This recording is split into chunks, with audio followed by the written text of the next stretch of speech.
I was faced with a rather sudden divorce and a corporate layoff, and thought maybe the universe, God, source was telling me that this might not be the right path and I might want to choose something different. Most entrepreneurs get trapped by success, creating businesses that own them.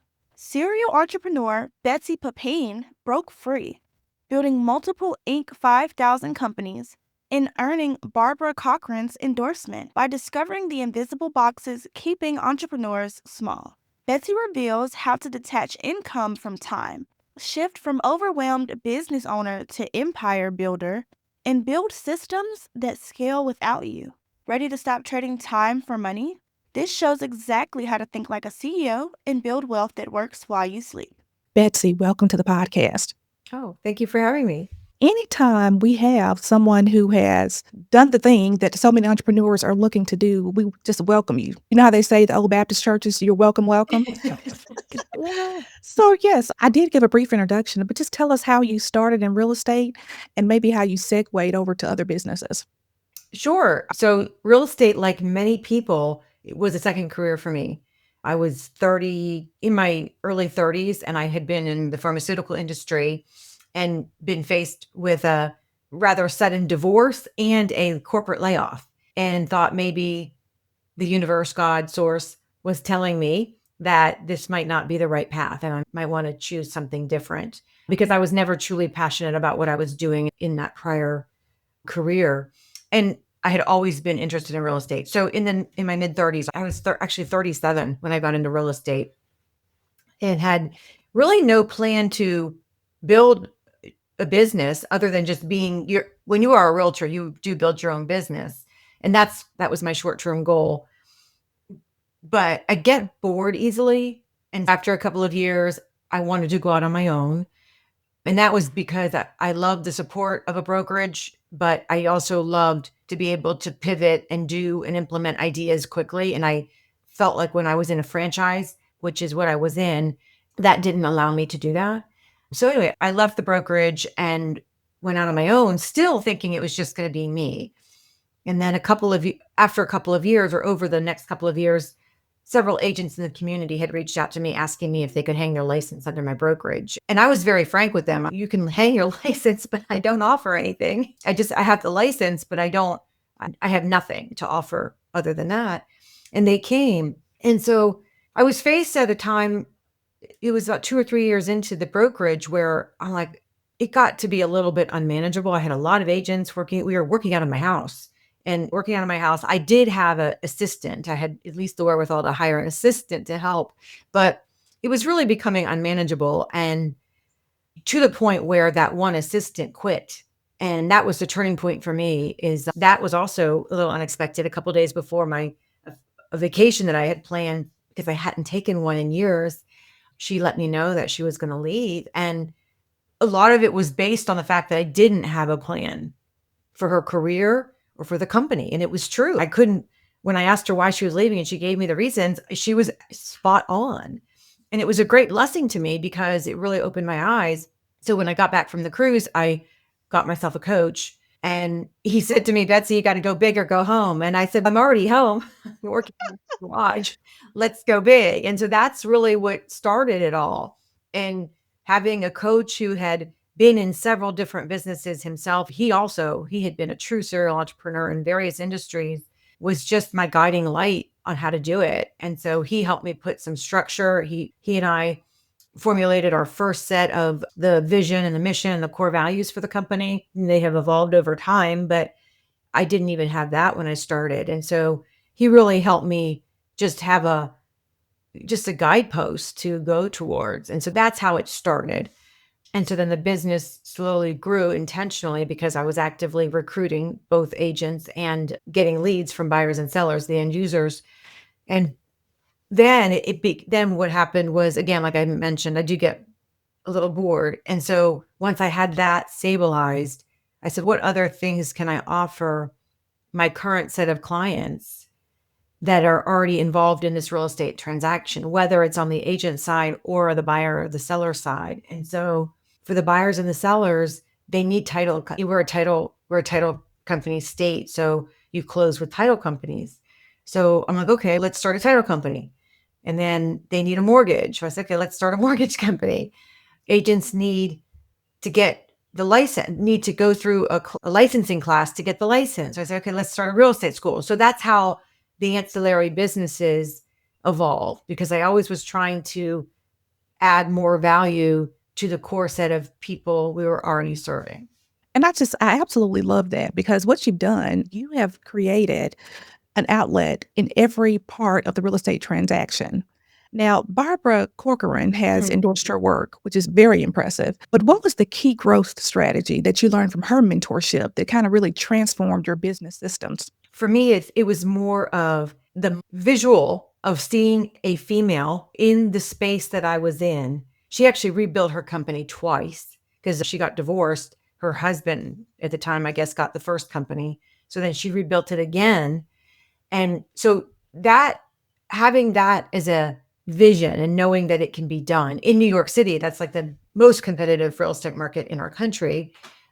For me, it was more the encouragement and understanding, not so much the tactics, but the attitude and belief that if she could do it, I could too. So I feel like that's been the biggest benefit to me of the mentorship that I get from Barbara. She doesn't take no for an answer. It's no, not today. She's just gutsy and a go-getter. And so that's the kind of attitude I feel like that has helped me. And I love that because the fact that someone else has done it is proof of concept. It can be done, and it does give you that extra encouragement. Now, your book is titled Breaking Boxes, Transforming Mindsets and Challenging Norms. How did you get to the book? Because we've heard the entrepreneurial journey. What convinced you to put it all on paper and to share it with the world? So the book is called Breaking Boxes. It's dismantling the metaphorical boxes that bind us. And the book really doesn't have a lot to do with entrepreneurship. It's definitely a book about stories that apply to entrepreneurs, but the book is really story based on my journey through life and the boxes that I felt confined in throughout my life, and the growing awareness of the boxes, because you can't exit a box you don't know you're in. So the growing awareness that I was in certain boxes that no longer served me or perhaps never served me to begin with, and how I either successfully or unsuccessfully exited those boxes. So the book came about because I'm 56 right now. And around the time I turned 50, I was growing increasingly discontent in my life, and I couldn't figure out why. I had great businesses, great family, and I really struggled with that for a long time because I almost felt like I didn't have the right to be unhappy. I know that we're very privileged just to be on this podcast. So how can we complain when we see so much in this world? But I wasn't happy. And so then that began a journey of self-discovery, and through a variety of different modalities, journaling, meditation, therapy for the first time, EMDR treatments, rapid eye movement methodologies, bioenergetic work. I was just very open to understanding what was going on. And the common thread was this feeling of confinement. I started sharing my stories with others, and they had their own set of stories, and folks seemed very interested in how did I get out of them and how could they get out of some of theirs. And so that was why I wrote the book. It wasn't, a lot of people write a book in this space. If you're an entrepreneur, the very popular thing these days is to write a book that's a lead gen book for your business. But that's not what this book is. This was more of a passion project. So, what are some of the maybe common invisible boxes that you think prevent other entrepreneurs from just growing past being a small business to a truly scalable enterprise? Yeah. Even that one. Even a lot of people, they look at themselves as a business owner, but not as an entrepreneur. They're very different. I see a lot of business owners. I see a lot fewer of true entrepreneurs, and to own that label and to embrace it and move towards it. And I think some people struggle with even owning that. So that's a box in and of itself. And boxes aren't all bad. Some people want to be in that entrepreneurship box, whatever that means to you. So it's really identifying what boxes you want to be associated with and how do you move towards either entering that box or exiting the box. The last industry that I was in, the pharmaceutical industry, that was a really difficult box for me to exit because I had a lot of family I felt a lot of family pressure to stay in the healthcare space because that's what everyone does in my family is healthcare. So it's understanding why are we staying in the boxes that may no longer serve us. Another box that everybody faces is the gender box, whether you're male or female.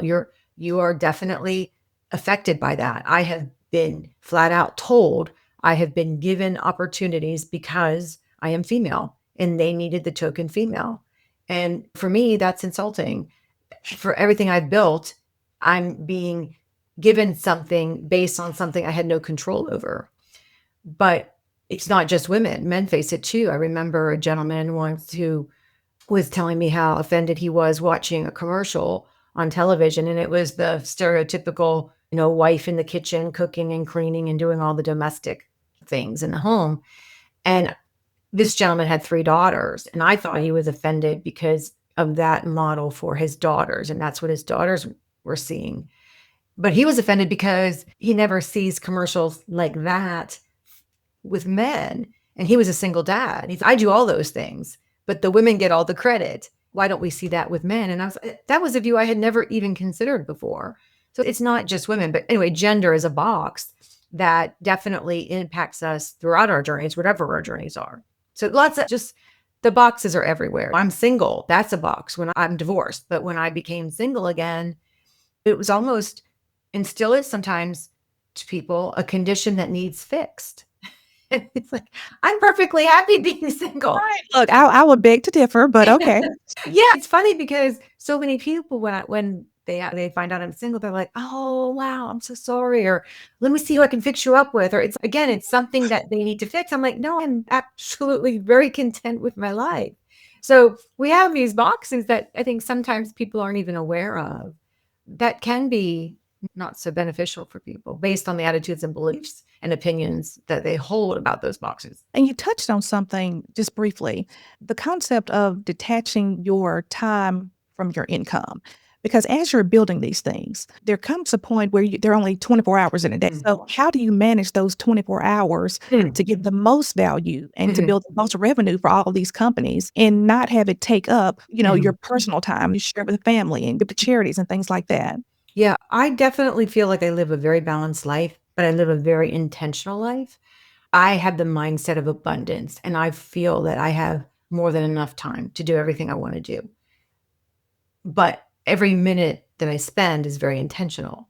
So I understand what I'm trading for spending time with. I'm very intentional about what I consume in terms of viewing and what I hear and who I associate with.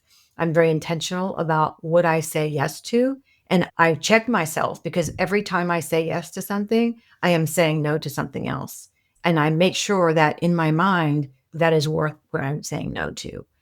I think a lot of us go through life not understanding what we're giving up for our time. Our time is truly our most precious asset. And we don't spend it like we do our money. And I don't understand that. I don't understand that at all. Like a lot of people wouldn't waste their money on X, Y, or Z, but they have no trouble consuming junk with their mind. I think as long as you're very intentional about your future self and what you're envisioning, time management doesn't become an issue because I think you'll find you'll have plenty of time. That's just my mindset. Love that. So, with all the businesses that you've built, we know you had a team early on in real estate and you've changed the way that you approach teams. What role has automation played, if any, with your team building and the systems that you put in place so that all these blooming pieces don't collide and they just run smoothly? Yeah. So initially we had no systems or processes, and that you cannot grow if you don't have that. And it's very chaotic for everybody. So we do now have, it's been years, but we have systems and processes in place, and we have metrics and scorecards so that we can identify when something is misaligned, because it's great to have systems and processes, but if they're not producing the metrics that you need, they're not working for you. So we have a system of metrics and scorecards. So everybody has a scorecard and they report their numbers every week, and their manager looks at those numbers to see where there might be gaps and opportunities to improve. We have a very systematic meeting cadence and a very intentional meeting cadence in terms of what we want to get out of those meetings. Most of them are weekly, but some are every other week. And the morning huddle is almost daily. So we have a meeting cadence that also is aligned with our metrics and our processes and systems. But that took a while to build. I ended up bringing in a platform, which the entrepreneurial operating system, I'm sure you're probably familiar with EOS.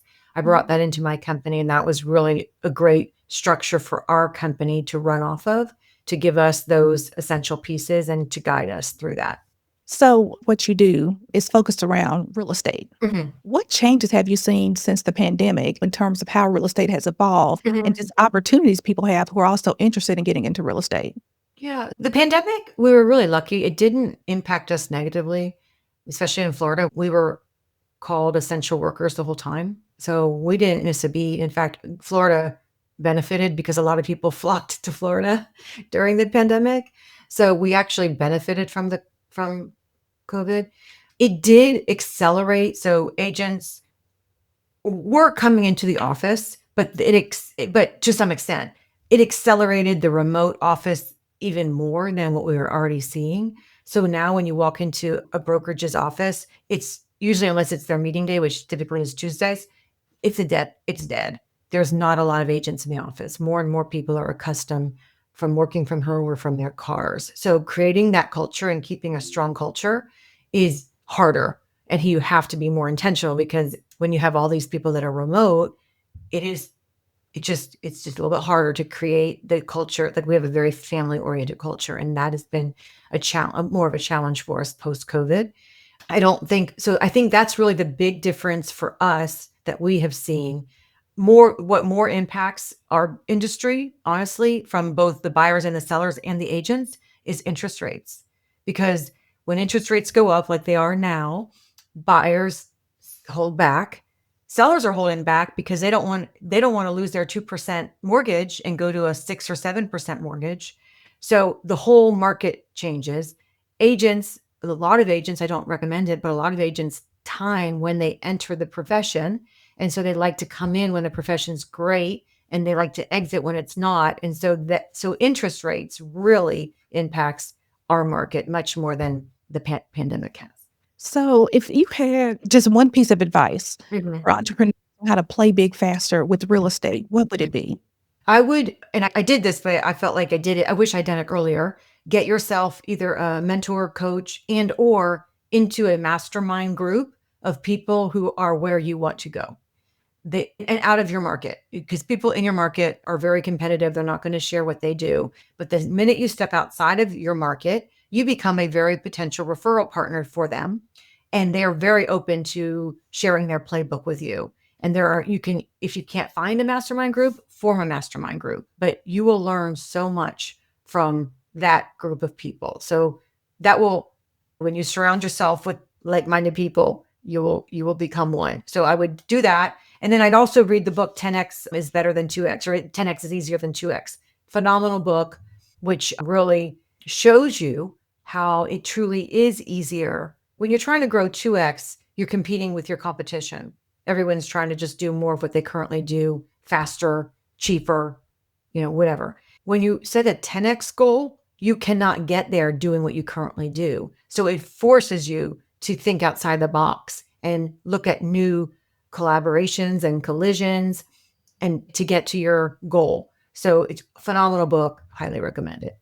And I love the distinction about someone outside of your market, because you literally are able, with the referral partnership thing, and then a different perspective. The markets are different everywhere, especially real estate and other industries as well. Yeah. Listen, if someone wanted to take this conversation offline and contact you or just find out more about what you do and how you build your businesses, what is the best way to contact you? So my website, betsypepine.com. I'm also on all the social media channels, platforms at my name, Betsy Pepine. And then on my website, I think my email's there, my newsletter's there. You can sign up for my newsletter. So that would be the easiest way if you want to have a conversation. Betsy, thank you so much for joining us. Oh, thank you. My pleasure. And for everyone else, until next time, play big faster.